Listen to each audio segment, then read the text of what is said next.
Good morning, everybody. Welcome to Coffee with Kelly. I'm here today with Shari Botwin. She is the author of Thriving After Trauma. She is a family and individual therapist focusing on abuse, eating disorders, anxiety, and depression. She has a master's in social work. She's given many commentaries on various media outlets, including the New York Times. So, welcome, Shari. Thank you so much for being here today. Thank you so much for asking me to Yes, I come. very much appreciate it. So you've been through various forms of trauma in your life, but we're going to focus on one of the biggest ones that really affected you in your life, which is your early childhood trauma that really lasted into your adulthood. And, my question to you is, I've experienced the same thing and it is very traumatic. So how did that childhood trauma affect you? And were you aware of it when you were little? And just kind of speak to how, what kind of belief systems were created as a result of that trauma, and kind of how you got through it and started to heal from that trauma. Yeah, so I think one of the things that I really struggle with and try to make sense of is all through my growing up, I only had the one experience. I was in a family and things were happening and I didn't really know what could or should be different.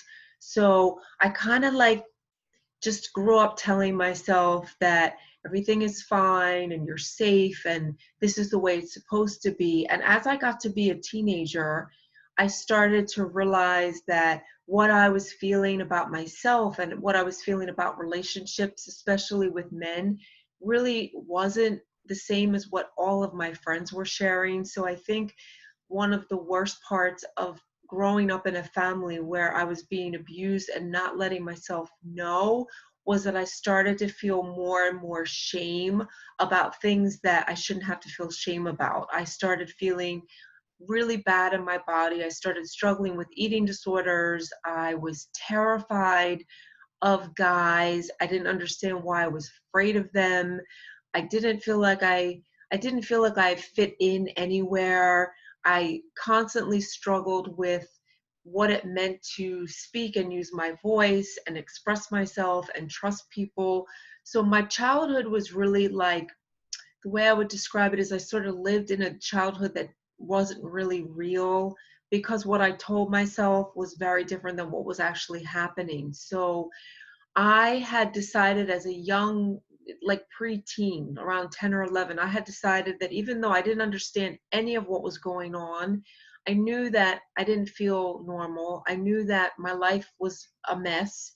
And I decided that at some point I was going to make sure I spoke, that I was going to share with the world, and that I was going to figure out how to be heard and get the help that I needed. So I had that belief that I sort of stored in my brain and continue to hold that. And then as I got older, when I got into high school and then when I left for college, I think that's when I really knew that there was a whole bunch of stuff that was going on and that had happened, and that at some point I was really going to need to find help. And sometimes in college I would try and get help. I would call and get a session with a therapist, but then I wouldn't show up because I was too afraid.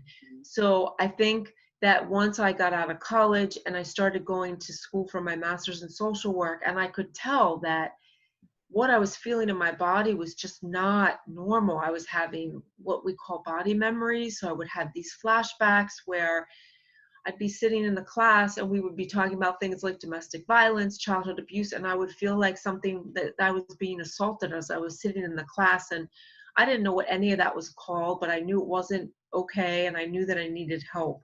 So I think that I got to a point in my life where I needed to create the safety, and you probably can relate to this, but in order to really deal with childhood trauma and repressed memories, you've got to have a safety net. You've got to have a life now in the present that's safe so that you can go and start talking about these things that happen and stay alive.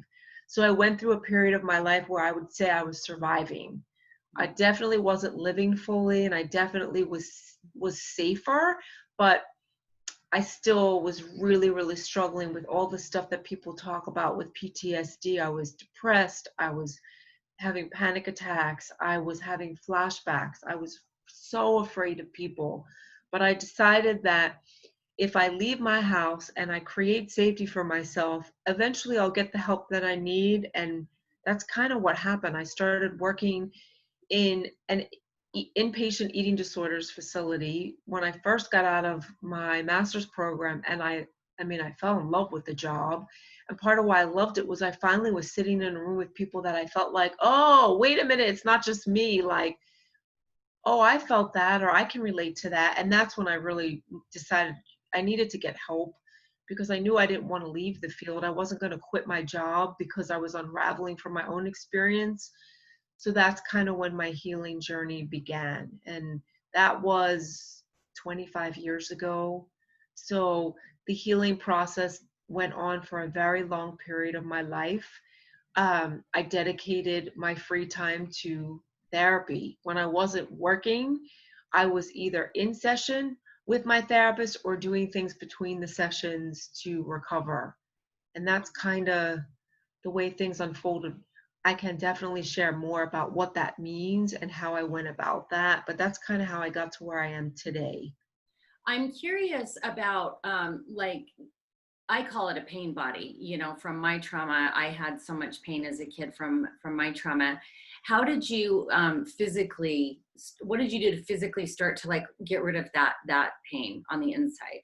I mean, that's a really good question. It was really very difficult because for a very long time I had body memories. If I ever even thought about things that happened to me, I would literally experience in my body what happened. And I think what I decided was my body was the container of all the memories. And in order to recover and not walk around feeling these things in my body, I needed to talk about it. I needed to write about it. I needed to figure out different forms of expressing and outing these feelings so that I could be more comfortable in my body. And again, that was a process that went on over the course of a few years. I did a ton of journaling. I wasn't speaking publicly at that point about any of what happened to me. I was more just talking with my therapist, and I searched for and found some wonderful, which are now my friends, but at the time more like mentors, who became like guides for me. They were the people that I could talk to when I wasn't with my therapist. And I just tried to do what I could to reclaim my right to sit in this body that I'm in and be comfortable in it. So I had to really, over time, just develop strategies. For me, dance was a form of survival. All through my childhood, I did a ton of musical theater.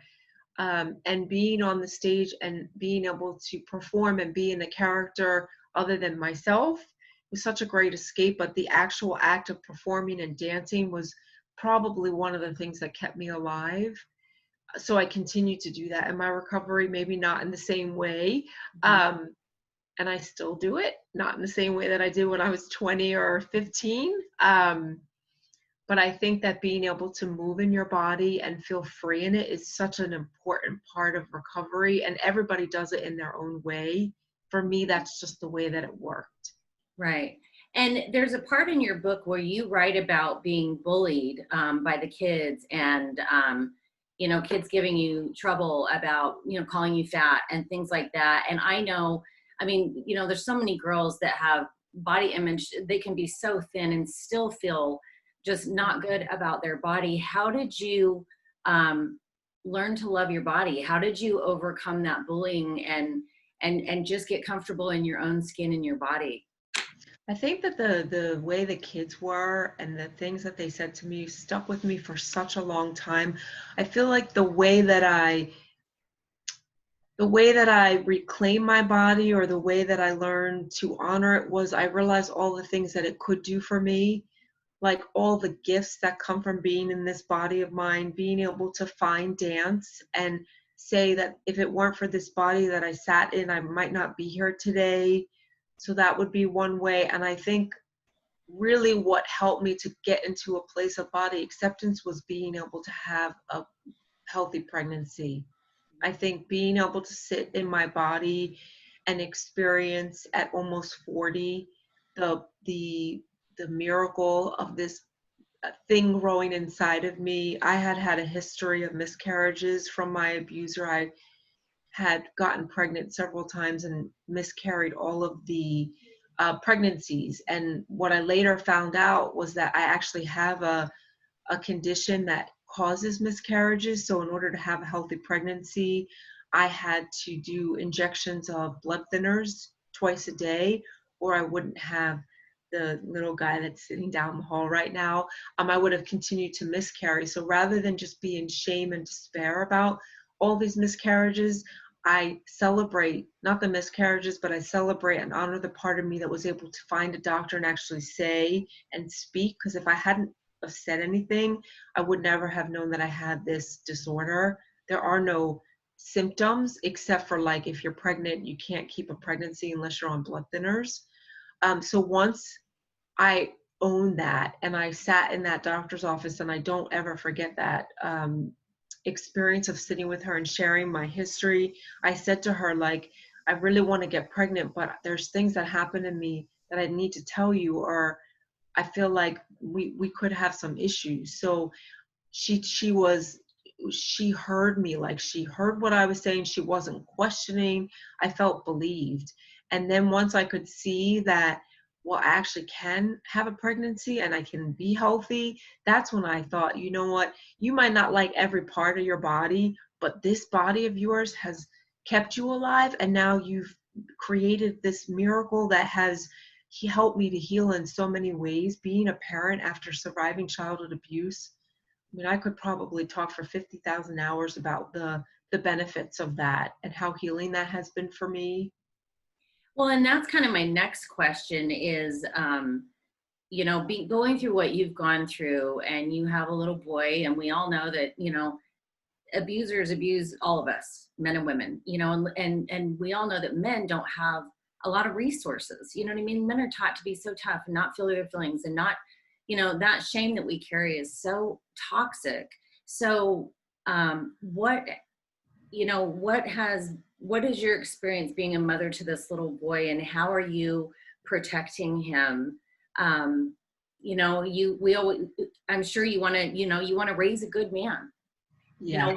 What would be, like, I don't know, I'm not a mom, so it is so not my area, but what are you doing that maybe other mothers could benefit from on raising a little gentleman? Yeah. I mean, I'm smiling just thinking about it because I love him to pieces and I can hear him down the hall. But one of the things I've already started talking to him about is the importance of respecting people's boundaries and feelings. So he's at the age now where he's starting to talk a little bit about, like, crushes and girls. And I say to him, listen, if you are with a girl and she says she doesn't want to do something, you make sure you listen to her. You don't try and pressure her or force her to do anything. And I don't actually say it in that way. But we also, like, since he was very young, I think it's important to teach kids about empathy and being respectful of their circumstances, not judge them, but more maybe be curious about their experiences, because obviously he's got friends with all different types of circumstances. So I think that's also really important. But one of the things that I think, the thing that's been the most healing for me has been to just be able to watch him from day to day sort of live a normal childhood life, even at a time like this where things are so not normal, to be able to know that he's safe. I mean, we don't particularly feel safe in this world right now, between COVID and then everything that was going on and continues to go on with Black Lives Matter and all that protests and the people who are saying such hurtful things. So rather than be in the fear about that, we talk about what he thinks about that. So that's another thing. I think when you're trying to raise a child, you want them to be able to voice whatever concerns or feelings they have. So we've been talking more lately about what does it mean to be racist? And he'll ask me, he'll say, if I say this about this particular group, does that sound racist? And I don't get all like, why would you say that? You can't say that. I like will say, well, actually, you probably wouldn't want to say that, because think about if you were that person, how that would make you feel. So to be able to just have like conversations with our kids, and again, to really teach them the importance of saying no and also respecting it when you're on the other end. If you want something or need something and your friend says no, you don't want to make them feel guilty. You don't want to make them feel like they're a bad person. You know, you can be disappointed about it, but you got to respect that. Those are all things that we, you know, when you come from a home where you've been abused, we weren't taught that. We weren't taught that. We didn't have safety. There were no boundaries. So I think for anybody out there who has kids, or even, it's not even just with kids, it's with your partners, especially during a time when we're having so much contact with the people we live with, to be able to continue working on safety in the relationship and trust, building trust and boundaries.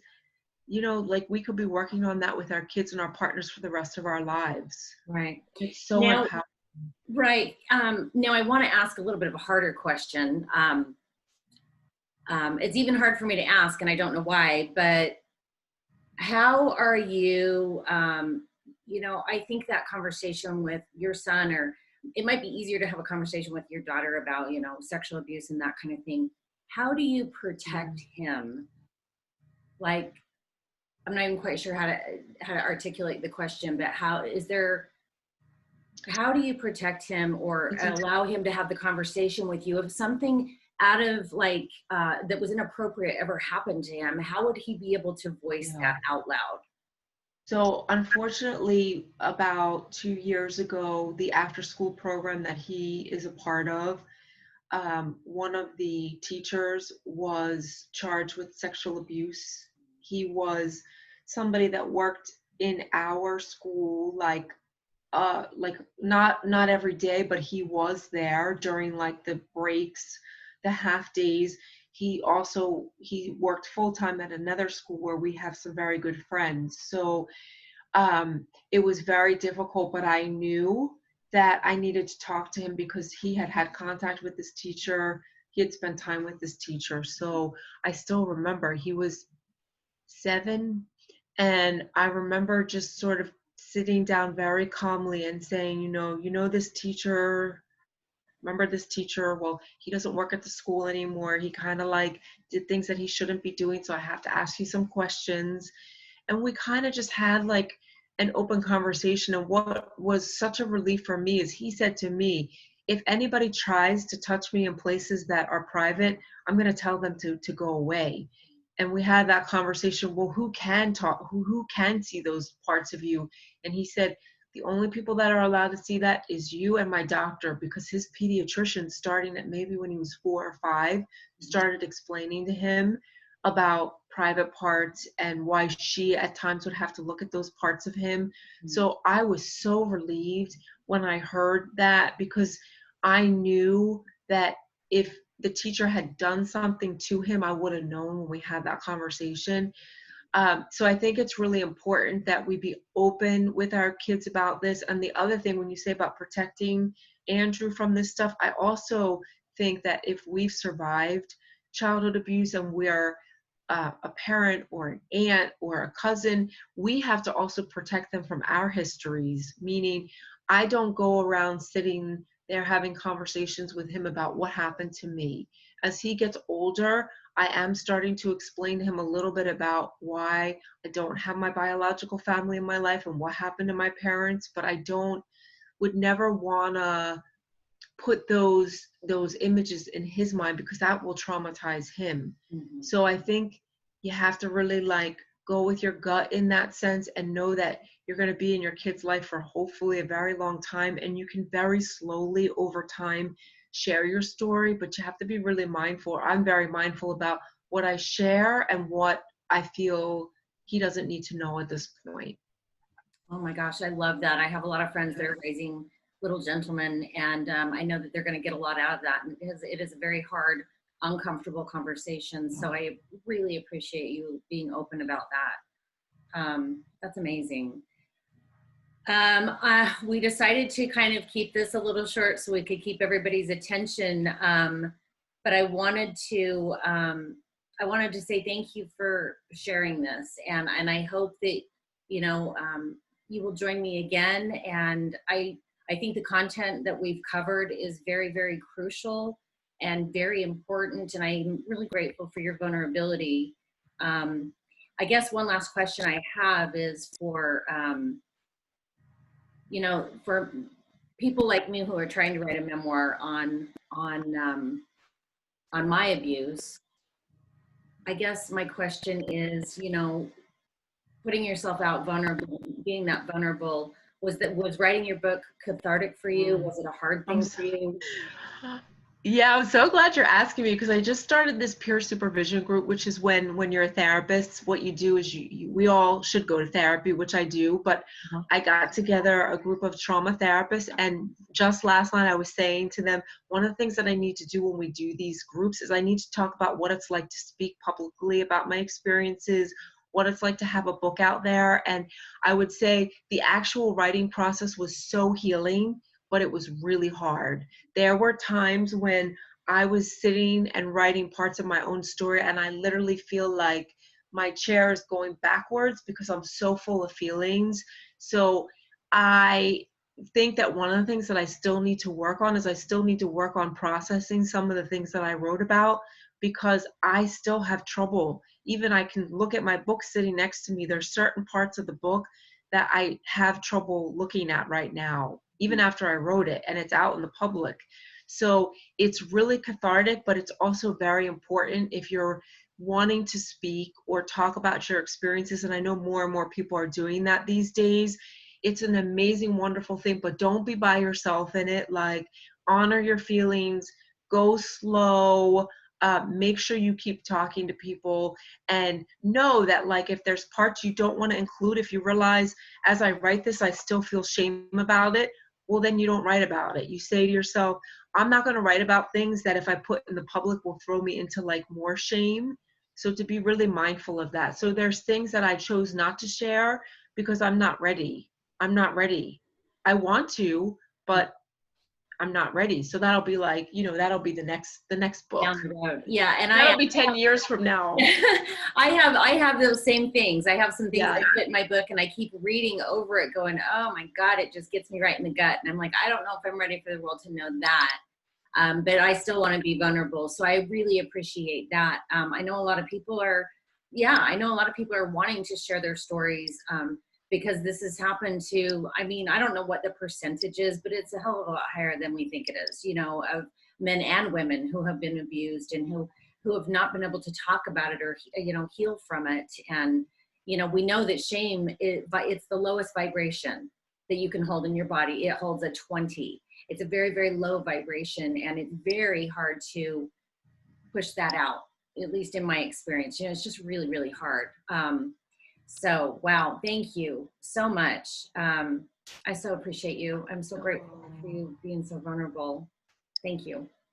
Thank you for having me. You're welcome. Yeah. Okay, so guys, if you want to know more about Shari, she has a website. It's sharibotwin.com, and I will post that on the page. Currently, her books on Amazon are out of stock and flying off the shelves. That's her book, Thriving with Trauma. But you can get it on ebook or audio. And she's currently running a little discount at 20% with a personal signed autograph. So you can reach out to her on her website. And then are you on Facebook or Instagram? All of them. Okay. And it's just under your name, Shari Botwin? On Instagram, I'm actually Warrior Botwin 7. So WARRIORBOTWIN 7. But on Facebook, Shari Botwin. On LinkedIn, Shari Botwin. Perfect. Yeah. Perfect.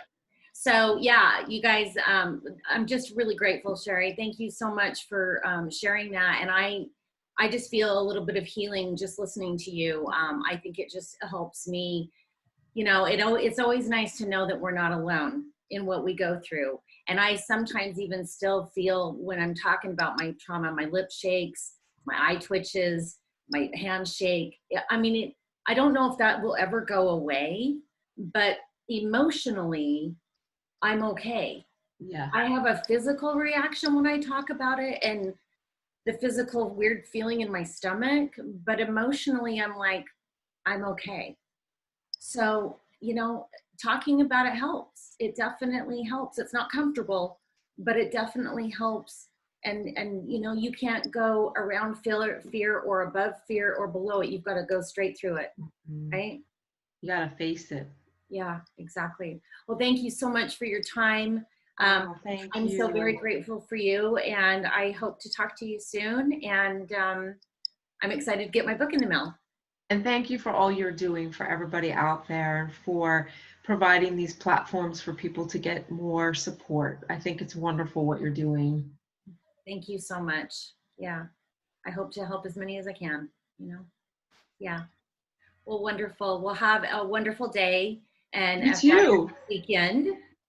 And I will see you soon. Bye.